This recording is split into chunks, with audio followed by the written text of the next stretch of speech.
Wilayah ini berada di tepi aliran Sungai Citarum, yang menjadi jalur transportasi penting dan pusat aktivitas masyarakat.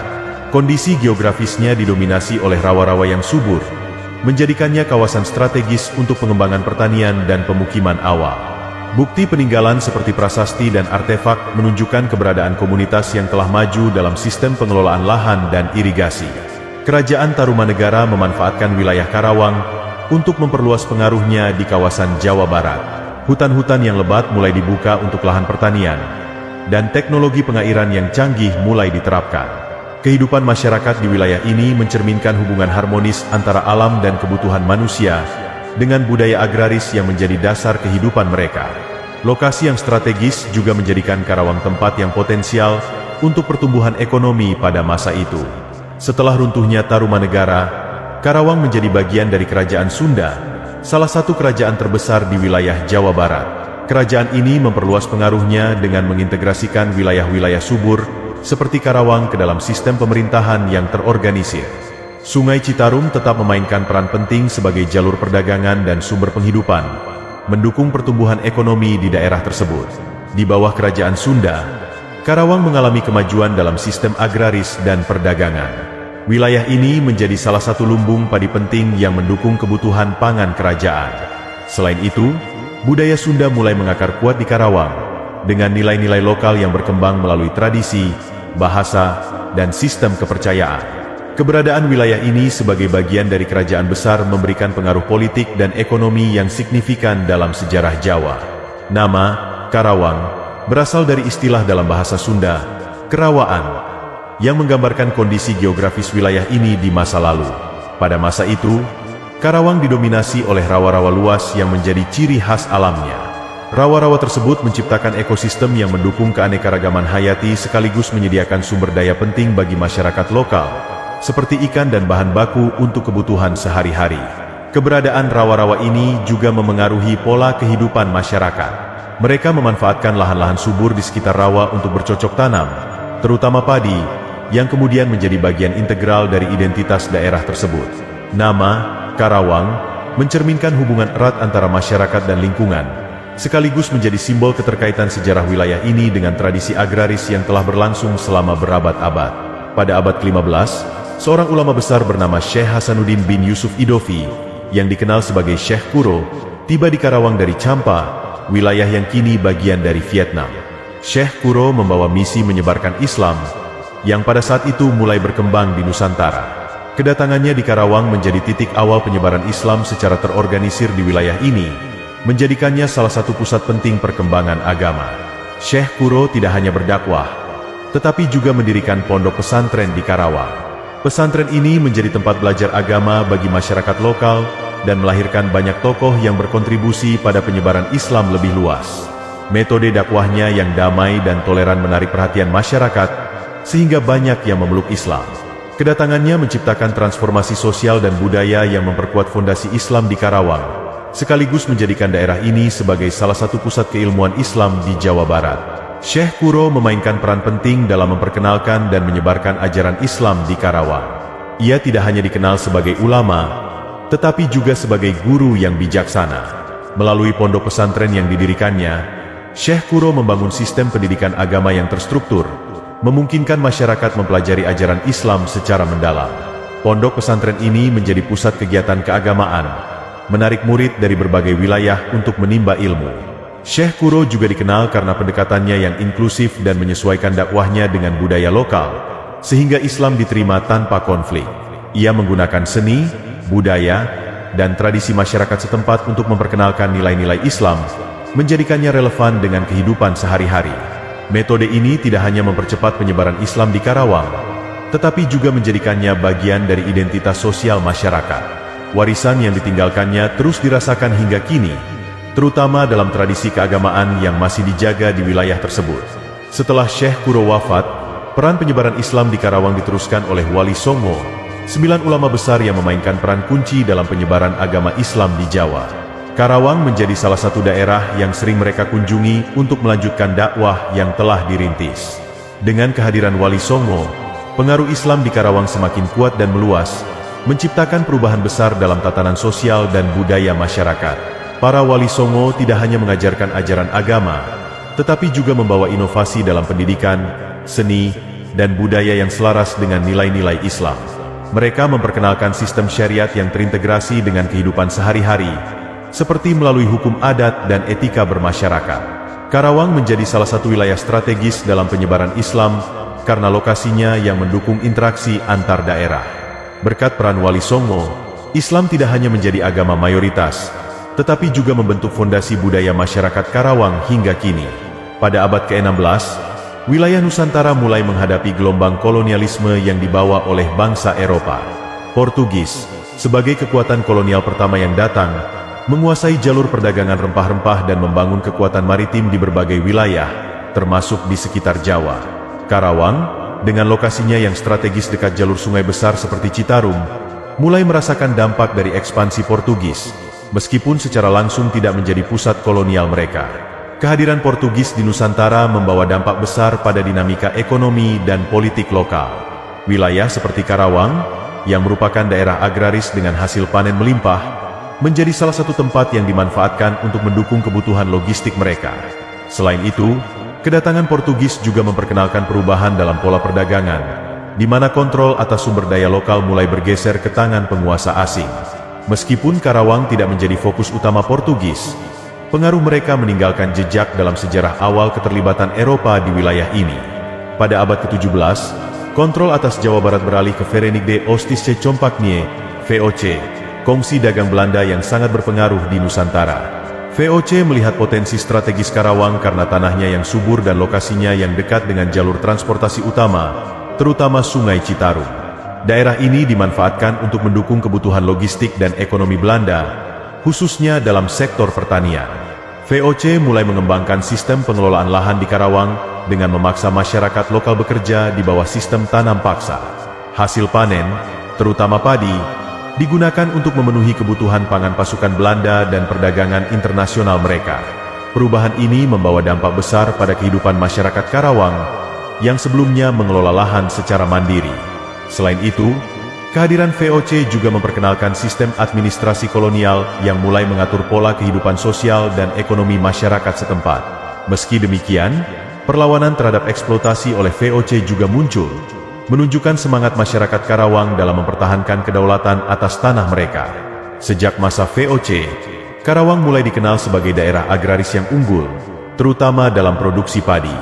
Tanahnya yang subur dan sistem irigasi alami dari Sungai Citarum menjadikan wilayah ini ideal untuk pertanian. Kondisi geografis yang mendukung dan keahlian masyarakat lokal dalam bercocok tanam membuat Karawang menjadi lumbung padi yang penting, tidak hanya untuk Jawa Barat, tetapi juga untuk memenuhi kebutuhan pangan pemerintah kolonial. Keunggulan agraris Karawang terus berkembang dengan diperkenalkannya sistem pertanian yang lebih terstruktur. Para petani di Karawang mengadopsi teknik baru yang meningkatkan hasil panen, meskipun sebagian besar produksi dikuasai oleh pemerintah kolonial untuk tujuan ekspor. Dalam situasi ini, masyarakat tetap menunjukkan ketahanan, menjaga tradisi bercocok tanam dan mengembangkan kearifan lokal.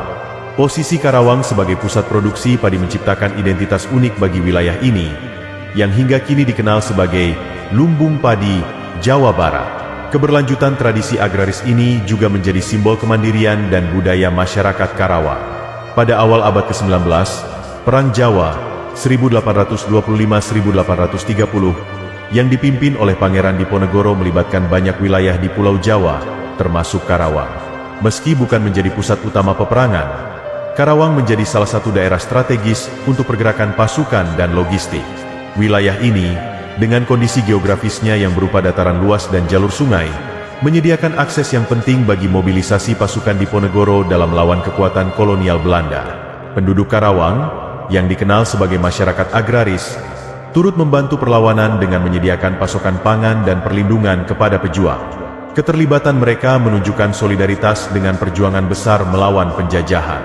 Selain itu, rawa-rawa dan hutan di sekitar Karawang sering dimanfaatkan sebagai tempat persembunyian atau strategi gerilya untuk melawan serangan pasukan Belanda. Walaupun pada akhirnya Perang Jawa berakhir dengan kekalahan Pangeran Diponegoro, perjuangan rakyat di daerah seperti Karawang meninggalkan jejak semangat yang menginspirasi perlawanan di masa berikutnya.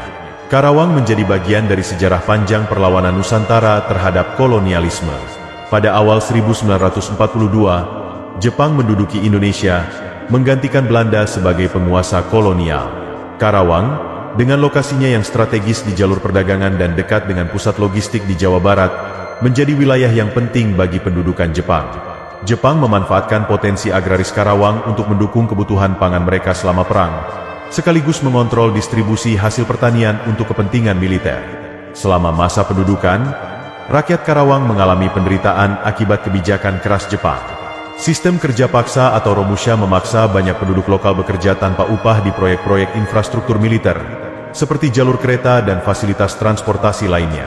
Selain itu, hasil panen mereka disita oleh pemerintah Jepang, meninggalkan masyarakat dalam kondisi kelaparan dan kesulitan ekonomi. Namun, di tengah tekanan tersebut, rakyat Karawang menunjukkan keberanian dengan memulai aksi-aksi perlawanan kecil, seperti sabotase terhadap jalur logistik Jepang. Pengalaman selama masa pendudukan ini semakin memperkuat semangat nasionalisme dan tekad mereka untuk mencapai kemerdekaan. Pada tanggal 16 Agustus 1945, sebuah peristiwa bersejarah terjadi di Rengas Dengklok, Karawang. Sejumlah pemuda yang tergabung dalam kelompok pro-kemerdekaan membawa Soekarno dan Muhammad Hatta ke daerah ini untuk mendesak mereka segera memproklamasikan kemerdekaan Indonesia. Rengas Dengklok dipilih karena letaknya yang terpencil dan relatif aman dari pengawasan tentara Jepang, memberikan waktu dan ruang bagi diskusi penting antara para pemimpin bangsa. Di Rengas Dengklok, pemuda-pemuda tersebut, termasuk Sukarni dan Wikana, berusaha meyakinkan Soekarno dan Hatta bahwa momentum untuk memproklamasikan kemerdekaan tidak boleh ditunda. Mereka khawatir jika Jepang kembali menguasai situasi, peluang untuk merdeka akan semakin sulit. Di sisi lain, Soekarno dan Hatta meminta waktu untuk memastikan kemerdekaan dapat diumumkan dengan persiapan yang matang. Dialog yang intens dan mendalam di Rengas Dengklok menjadi momen penting dalam sejarah perjuangan Indonesia. Pada malam yang sama, setelah kembali ke Jakarta, keputusan untuk memproklamasikan kemerdekaan pada 17 Agustus 1945 akhirnya diambil. Peristiwa ini menegaskan peran Karawang, khususnya Rengas Dengklok, sebagai titik awal penting dalam lahirnya bangsa Indonesia yang merdeka. Peristiwa Rengas Dengklok menempatkan Karawang, khususnya wilayah Rengas Dengklok, dalam catatan sejarah nasional sebagai bagian penting perjuangan kemerdekaan Indonesia. Keberanian para pemuda dalam mendesak proklamasi menunjukkan semangat juang yang tinggi, menjadikan Karawang dikenal sebagai salah satu pusat gerakan menuju kemerdekaan. Dari sinilah muncul julukan Kota Pangkal Perjuangan, mencerminkan peran Karawang sebagai titik awal yang menggerakkan langkah besar untuk merebut kemerdekaan. Selain peristiwa Rengas Dengklok, kontribusi masyarakat Karawang dalam perjuangan juga terlihat dalam berbagai bentuk, termasuk menyediakan logistik, perlindungan, dan dukungan bagi para pejuang. Karawang menjadi simbol perjuangan kolektif, di mana penduduknya tidak hanya menjadi saksi sejarah, tetapi juga aktor aktif dalam upaya melawan penjajahan. Julukan ini tidak hanya sekadar gelar, tetapi penghargaan atas pengorbanan dan keberanian yang ditunjukkan oleh masyarakat Karawang, menginspirasi generasi berikutnya untuk terus menghargai nilai-nilai perjuangan. Setelah proklamasi kemerdekaan Indonesia pada 17 Agustus 1945, Karawang menjadi salah satu medan pertempuran dalam perjuangan mempertahankan kemerdekaan. Ketika Belanda kembali untuk merebut wilayah Indonesia melalui agresi militer, Karawang memainkan peran penting sebagai basis perjuangan rakyat dan tempat berlangsungnya berbagai pertempuran sengit. Posisi strategis Karawang, yang terletak di jalur utama antara Jakarta dan Jawa Barat lainnya, membuat wilayah ini menjadi pusat konflik. Di Karawang, rakyat bersama Tentara Republik menunjukkan semangat perlawanan yang luar biasa. Mereka mengorganisasi gerakan gerilya, menggunakan pengetahuan lokal tentang medan rawa-rawa dan hutan untuk melawan pasukan Belanda yang lebih terlatih dan bersenjata lengkap. Salah satu pertempuran terkenal adalah bentrokan di sekitar Rengas Dengklok, di mana banyak pejuang Karawang gugur demi mempertahankan tanah air. Periode ini menunjukkan pengorbanan besar masyarakat Karawang, yang tidak hanya menjadi bagian dari sejarah nasional, tetapi juga memperkuat identitas mereka sebagai Kota Pangkal Perjuangan. Semangat dan tekad rakyat Karawang pada masa revolusi fisik menjadi simbol keberanian dalam menghadapi tantangan besar untuk menjaga kemerdekaan. Puisi, Karawang Bekasi, karya Hairil Anwar menjadi pengingat abadi atas pengorbanan para pejuang yang gugur di medan perang wilayah Karawang dan Bekasi. Dengan kata-kata yang kuat dan penuh emosi, puisi ini menggambarkan perjuangan, rasa kehilangan, dan harapan yang mengiringi perjalanan kemerdekaan Indonesia. Karawang disebutkan dalam puisi ini karena daerahnya menjadi saksi bisu berbagai pertempuran sengit selama masa revolusi fisik, di mana banyak nyawa melayang untuk mempertahankan tanah air. Hairil Anwar menggunakan puisi ini untuk memberikan penghormatan kepada mereka yang telah berjuang tanpa pamrih, memperjuangkan kebebasan bagi generasi mendatang. Karawang Bekasi bukan hanya sekadar karya sastra, tetapi juga simbol penghargaan atas keberanian rakyat yang rela berkorban demi kemerdekaan. Melalui puisi ini, nama Karawang tidak hanya dikenang sebagai wilayah geografis, tetapi sebagai lambang perjuangan, pengorbanan, dan harapan yang tak pernah padam, mencerminkan semangat kolektif bangsa Indonesia dalam menghadapi masa sulit. Puisi ini terus dikenang dan diajarkan, memperkuat nilai patriotisme bagi generasi berikutnya. Setelah Indonesia meraih kemerdekaan, Karawang memasuki periode transisi yang penuh tantangan. Sebagai salah satu daerah agraris utama, Karawang menghadapi kebutuhan untuk memulihkan ekonomi setelah dampak panjang penjajahan dan konflik. Pertanian tetap menjadi sektor utama yang mendukung kehidupan masyarakat, dengan padi sebagai komoditas utama. Sistem pengelolaan lahan mulai diperbaiki, dan masyarakat bekerja keras untuk mengembalikan produktivitas tanah yang sebelumnya terabaikan akibat perang. Di masa ini, Karawang juga menjadi saksi perubahan sosial dan politik.